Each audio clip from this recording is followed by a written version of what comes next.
Olá, sejam muito bem-vindos aí. Eu sou o professor Cícero Monteiro e esta é a primeira e a segunda aula sobre contratos, voltada para o 7º período do Centro de Estudos Superiores Aprendiz. Pois bem, conforme no contato que a gente teve anteriormente, contratos é o acordo de vontades que ocorre de forma temporária, transitória, porém de cunho pecuniário, entre duas ou mais partes. Essas partes podem ser pessoas naturais, podem ser pessoas jurídicas. Necessário que elas tenham capacidade, conforme já estudado no artigo 104, inciso 1 do Código Civil. Se pessoas físicas, a capacidade importa que elas sejam maiores de 18 anos e não sejam interditadas, ou maiores de 16 anos, já emancipadas, ou, em caso de ser incapaz, pois os incapazes podem participar de contratos, eles devem estar devidamente representados ou assistidos.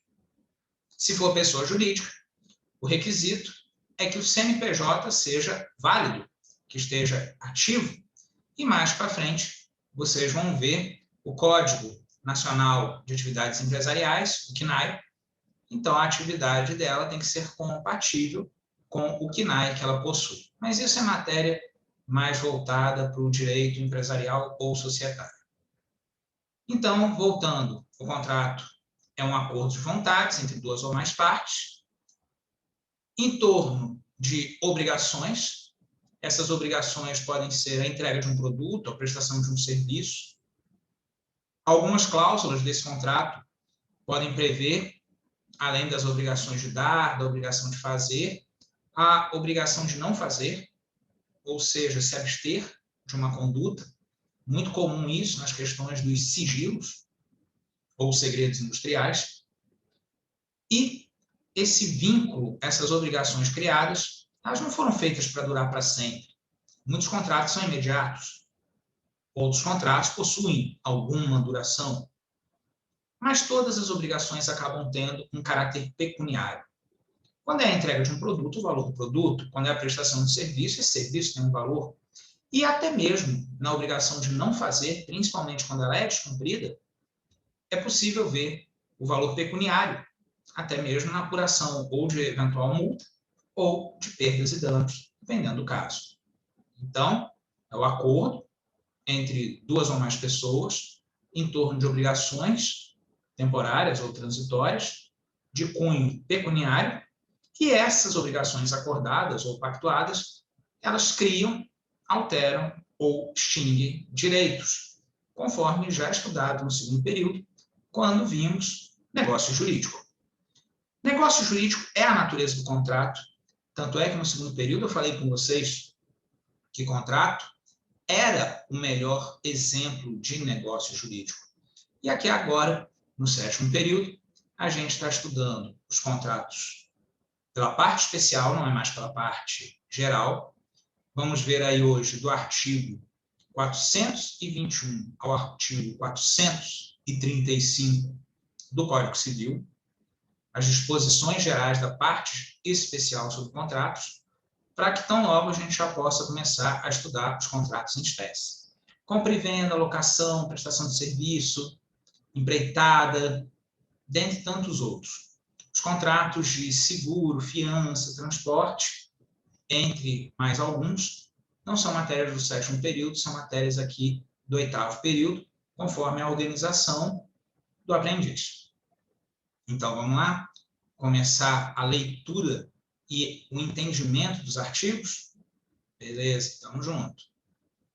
Então, vamos abrir os nossos slides, sempre frisando aqui com vocês que o slide, ele não substitui a doutrina, ele complementa.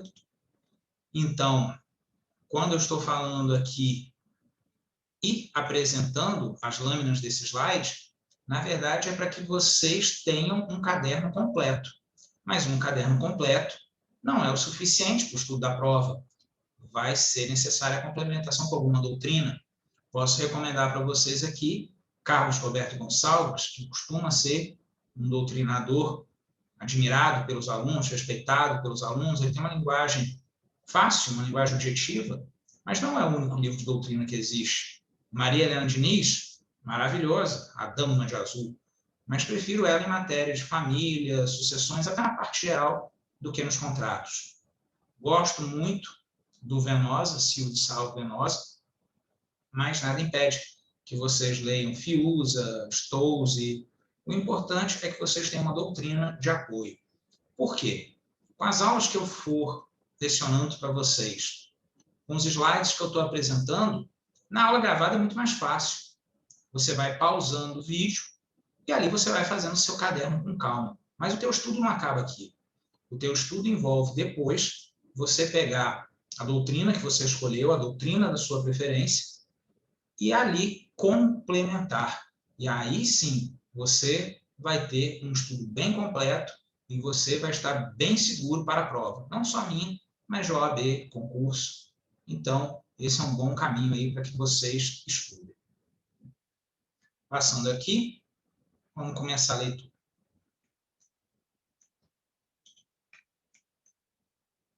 Bom, como na outra aula a gente falou um pouquinho de conceito, a gente falou um pouco de hermenêutica, a gente falou um pouco de princípios, hoje eu vou pegar o que a gente viu no nosso primeiro encontro, naquela leve introdução que a gente fez, e já vou encaixar com a legislação. Quem tem aula comigo desde o primeiro período sabe. Eu sou um professor que dou muito valor no direito positivado. O preto no branco, aquilo que está na lei, eu acho fundamental que vocês conheçam todos os artigos do Código Civil. O Código Civil é por demais extenso. Ele tem mais de 2.000 artigos que vocês acabam estudando ao longo de 10 períodos, de 5 anos da faculdade. Mas nem sempre vocês conseguem visualizar aquilo que está sendo passado para vocês na aula, aquilo que vocês estão estudando na doutrina, aquilo que vocês leram, às vezes, num artigo, numa decisão, com a lei. E a facilidade de encaixar aquela leitura na lei e entender, sobretudo entender. Porque tem muito artigo que a linguagem dele é truncada, mas que o conteúdo dele é muito simples. A gente, nessa aula de hoje, vocês vão ver alguns exemplos de artigos cuja redação parece difícil, parece complicada, mas com uma explicação rápida, uma explicação simples e um bom exemplo, vocês vão entender o que aquele artigo quer dizer. Então, logo de cara, a gente já vai falar do artigo 421. E no artigo 421, eu peço a atenção de vocês porque ele teve alteração recente. Ele teve alteração em 2019. Comentei com a turma, as turmas, aliás, que hoje a gente vive um governo que, críticas e elogios, é um governo que se preocupa com o empresário. Então, essa alteração de 2019, ela reflete essa preocupação desse governo que a gente está vivendo, valorizando, inclusive, a literalidade do contrato como regra geral. Não significa que todo contrato vá ser estudado, analisado, aplicado e, quando necessário ser revisto, que não vai poder ter exceção, vai. Mas são exceções. A revisão do contrato, expressamente, é algo excepcional. Por quê? Porque vale esse primeiro princípio que está escrito para vocês. O primeiro princípio é o princípio da vontade própria, antigamente chamado de autonomia da vontade. Não raro, vocês ainda vão encontrar alguns doutrinadores, alguns artigos e alguns julgados que falam do princípio da autonomia da vontade. Esse nome, autonomia da vontade, ele sofre crítica. Por quê? Você contrata o que você quer, com quem você quer, pelo tempo que você quer, pelo preço que você quer, mas nem sempre é assim, nem sempre a gente tem essa autonomia. Por exemplo, aqui em Minas Gerais, energia elétrica. Energia elétrica é uma relação de consumo. E você não escolhe se você vai ou não vai contratar, você usa, é um serviço essencial. Não tem vida moderna sem energia elétrica. E você não vai escolher de quem você vai comprar. Você vai comprar da CEMIG. Aliás, não é um produto, é um serviço, mas enfim. Por quanto tempo? Determinado. O valor você não negocia. Você paga o que te é imposto. Não no sentido tributário da palavra imposto, mas no sentido de imposição. Você não tem margem para discutir o quanto que você vai pagar. É pior, né? Ainda tem as bandeiras vira e mexe, aí, dependendo do uso, do consumo, do excesso, você ainda paga uma carga maior. Enfim. Então, esse aqui é um exemplo para mostrar que nem sempre o contrato tem autonomia da vontade, mas ele tem vontade própria. Você não é obrigado a ter energia elétrica, você pode aí ter um gerador que forneça energia e você vai comprar gasolina, combustível, você pode resolver viver de uma forma aí primitiva, à base do lampião, ou enfim, né? Tem doido e gosto para tudo. Mas, regra geral, todo mundo vai ter energia elétrica e não vai negociar esse contrato. Mas, o primeiro princípio é o princípio da vontade própria. Via de regra, sim, a gente contrata, se quiser, com quem quiser, pelo período que quiser, negocia, sim, o preço, a vigência, cláusula, eventual multa. O que eu posso contratar? Na verdade, essa é uma grande pergunta quando a gente está estudando o direito civil sobre o viés contratual. O que eu posso contratar? Eu vou responder para vocês tudo. Você pode contratar tudo, absolutamente tudo. O que as partes podem acordar no contrato? Tudo! Mas que para isso seja válido, as partes têm que ser capazes, o objeto tem que ser lícito, possível, determinado, a forma tem que ser prescrita, ou seja, do jeito que a lei manda, ou não defesa, da forma que a lei não proíba. Então, você pode contratar tudo que você quiser, desde que você respeite esse segundo princípio aí, que é o princípio da legalidade. Alguns doutrinadores nem consideram ele como um princípio. Eles já falam que ele é inerente a toda a legislação. Nenhum instituto jurídico pode contrariar a legalidade. Mas eu gosto de enxergar a legalidade como um limitador da vontade própria. Você pode contratar tudo, desde que você respeite a lei. Você faz do jeito que a lei manda fazer, ou você faz do jeito que a lei não proíbe fazer, conforme a gente vê no artigo 104, inciso 3 do Código Civil. Então, eu posso contratar o que eu quiser, desde que eu responda perante a lei, desde que eu faça ali conforme a lei manda, desde que eu não ofenda a lei. Não sou obrigado a contratar. Mas depois que eu contrato, eu sou obrigado a cumprir. É o princípio da obrigatoriedade. É o pacta sunt servanda, do latim. O contrato ele torna as partes escravas das obrigações que elas ali assumiram. Então, não é obrigado a contratar, mas depois que contrata, é obrigado a cumprir. E a gente vai ver, inclusive, um outro aspecto da obrigatoriedade na proposta e na aceitação. O quanto que a proposta vincula o contrato e o quanto que a aceitação é o fechamento da formação do contrato. Vamos ver a hipótese de arrependimento, vamos ver a hipótese de dispensa, tudo aí nos artigos que vão ser exibidos para vocês. E eu ainda tenho um outro princípio, que é o chamado princípio da relatividade. Não tem nada a ver com aquela fórmula de Einstein, tá? E igual a mc ao quadrado, energia é igual a massa vezes velocidade da luz ao quadrado. Tem nada a ver com o princípio da relatividade de Einstein. Estamos falando de física quântica aqui, não. Estamos falando de direito civil. Nosso princípio da relatividade é: o contrato cria obrigações. E, via de regra, esse contrato cria obrigações perante as partes que pactuaram. Pela boa lógica, pelo bom entendimento, eu não posso criar uma obrigação para quem não participou do contrato. Claro que na nossa próxima aula, na semana que vem, a gente vai ver um contrato que é estipulado em favor de terceiro. Isso é possível. Eu posso pactuar obrigações que vão favorecer uma terceira pessoa que sequer participou daquele contrato. Isso é muito comum em seguros, por exemplo. Agora, a gente vai ver, inclusive, a promessa de fato de terceiro. Eu estou assumindo uma obrigação de que terceiro vai adotar qualquer conduta que eu prevejo no contrato.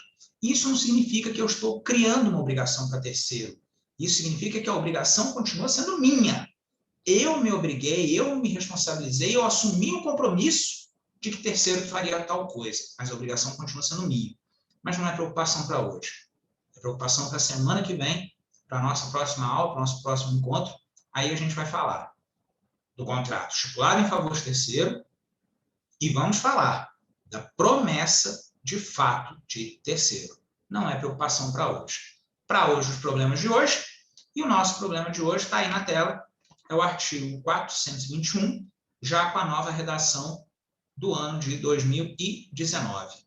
Então, vamos acompanhar aí a leitura do artigo.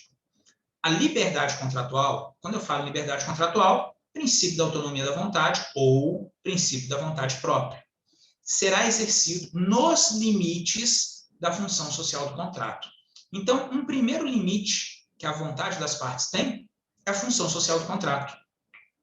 O contrato é um ato particular, é um ato típico do direito privado, mas a gente não pode esquecer que o direito é um ordenamento que regula e que opera diante da sociedade. Eu não posso ter um contrato entre duas pessoas, entre dois particulares, e esse contrato seja odioso perante a sociedade.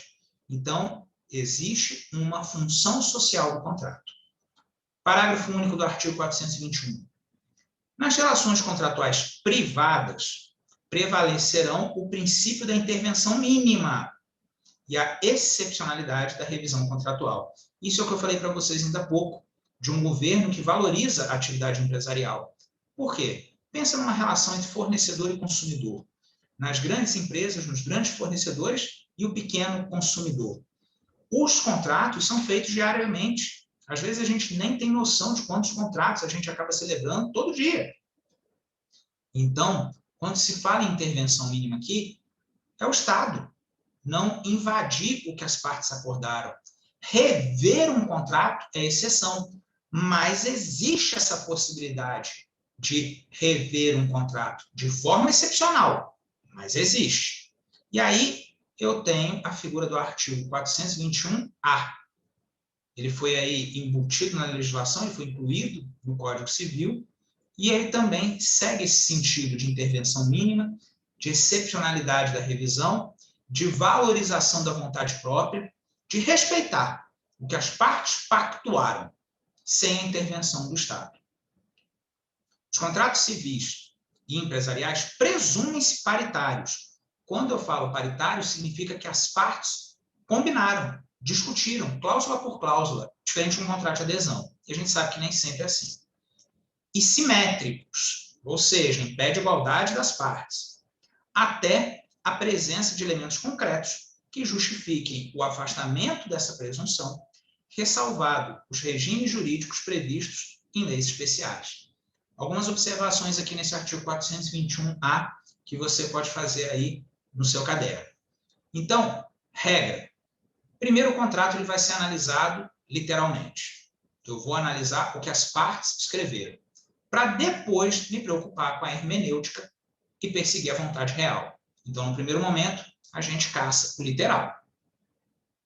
E nesse primeiro momento, eu vou entender que as partes estão justas, que elas estão acordadas, que elas sabem o que elas estão colocando ali dentro, que elas sabem as obrigações que elas assumiram e o ônus que isso vai trazer para elas.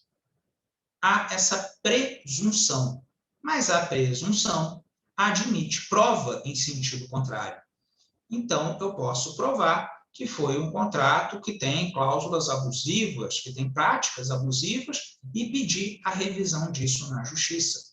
Então, até grifei aí, esse grifo claro que não está na lei, ressalvados os regimes jurídicos previstos em leis especiais. Porque eu tenho outros contratos que eles seguem aí, inclusive uma interpretação dirigista que protege ou que defende uma das partes. A gente tem isso no direito civil e no direito consumidor. Não é matéria nossa, mas um contrato de trabalho que não é estudado pelo Código Civil, repito, ele também tem esse caráter protecionista, há um dirigismo na interpretação, na hermenêutica, para favorecer o trabalhador, e a gente vai ver no Código Civil como é que isso acontece até nas cláusulas de adesão. Então, está lá no artigo, no último artigo que eu escrevi para o Barbacena online, tem no meu Instagram também, @professor Cícero Monteira, um artigo que eu escrevi sobre uma escola particular que no contrato de prestação de serviço embutia uma cláusula falando que os pais ali cediam o uso da imagem dos filhos para eventuais campanhas publicitárias. Se eu for analisar só o artigo 421 e o artigo 421-A do Código Civil, esse contrato está perfeito. E na hora que o pai e a mãe se deparam com a imagem do filho na capa de um carnê, num outdoor, num site ou numa rede social da vida, ele concordou com aquilo, de forma expressa. Porém, nem sempre essa concordância expressa vai bastar. Por quê? No final do artigo 421-A, pede que sejam observadas leis especiais. E o Código de Defesa do Consumidor, no seu artigo 50, no seu inciso 4, ele prevê que as cláusulas que tenham qualquer restrição ou ameaça de direito, elas têm que ser colocadas em destaque. E foi nesse caso que a escola particular pecou. Havia previsão expressa, mas essa previsão não estava com o devido destaque. E, por conta disso, o juiz considerou a prática abusiva e condenou a escola ao pagamento de R$ 8.000 a título de danos morais. A decisão ainda cabe recurso, porém, se o tribunal continuar seguindo a linha protecionista do Código de Defesa do Consumidor, dificilmente essa decisão vai ser reformada, em parte ou totalmente. Enfim, dá uma conferida no meu Instagram, leiam esse artigo que foi publicado também no Barbacena Online, que eu aproveito para agradecer o espaço sempre cedido pelo meu amigo Ricardo Salim. E esse domingo, de novo, vou estar escrevendo um artigo, aliás, o artigo já está escrito, ele vai ser publicado, vai ser até atendente de telemarketing falando, né? Vou estar escrevendo, não, já escrevi. E ele vai ser publicado falando sobre plano de saúde e o informativo 684. O informativo 684 do STJ, ele é um grupo de decisões do ano de 2020, decisões recentes, e 3 delas falam sobre plano de saúde, que interessam muito para a nossa matéria contratos. Não deixem de ler. E aqui, pegando aí o princípio da vontade própria, da legalidade, da obrigatoriedade, da relatividade, eu pulei propositalmente um pouquinho, dei uma adiantada um pouquinho na matéria, para falar do artigo 425. É lícito às partes estipular contratos atípicos, observadas as normas gerais fixadas neste Código. Então, seguindo a vontade própria, a legalidade, a obrigatoriedade, a relatividade, eu posso fazer um contrato que não está previsto no Código Civil, por exemplo. O que eu falei com vocês da outra vez foram os contratos virtuais. O Código Civil não fala nada sobre contratos virtuais. E nem por isso eles são inválidos, nem por isso eles são ilícitos, nem por isso eles deixam de existir. São contratos atípicos, mas que, para ser válidos, tem que seguir o artigo 104 do Código Civil, as disposições gerais que a gente está estudando aqui na parte especial, e a gente tenta, por analogia, aproximar eles dos contratos que já existem. Compra e venda, prestação de serviço, e por aí vai. Então, tornando aqui,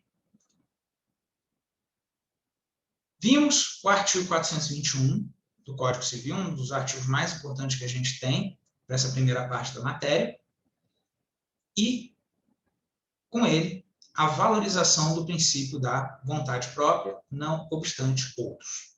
Eu vou encerrar aqui o primeiro bloco, e daqui a pouco a gente continua falando do artigo 422 e do princípio da boa-fé objetiva.